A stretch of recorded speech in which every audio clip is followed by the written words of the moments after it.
La Federació Moros i Cristians Palmiters d'Aldaia celebra el mig any. A la plaça de la Constitució es concentra un programa reple d'activitats per a tots els públics. De matí, els castells inflables i la xaranga seran els protagonistes. De vesprada, a partir de les 7, es celebrarà la desfilada i després es tancarà la jornada amb una discomòbil després d'un sopar de faixat.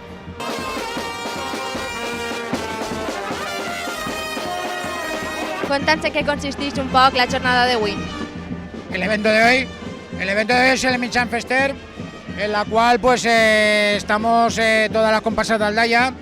Desde por la mañana almorzamos, comemos, luego hacemos un pequeño desfile por la tarde a las 7, informal, pero bueno, el resultado es pues estar todas las comparsas juntas y pasar un día de Chermanor y estar entre nosotros.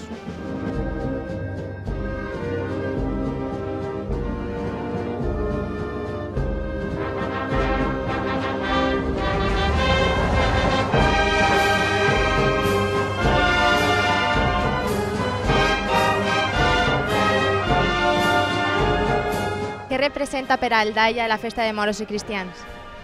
Bueno, la representació d'esta festa d'entrada és de retrobar-la de fa molts anys que s'havia perdut, i la Federació de Palmiters de Moros i Cristians ha entrat molt fort en ell. Ja som 16 filades, 9 mores i 7 cristianes, quasi 300 participants, i la veritat és que avui és un clar exemple de que torna amb força la festa de mig any i, com veu, està de gom a gom.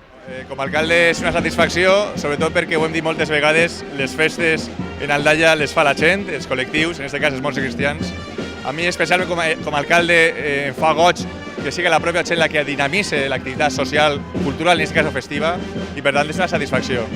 En aquesta línia també intente participar intensament en les festes, cada una de diverses, hem passat les falles, ara estem els moros i cristians, les festes del nostre poble, viure-les intensament des de dins, compartint en la gent. Jo soc moro, però intente viure totes les que són festes, les tradicions i sobretot fer poble.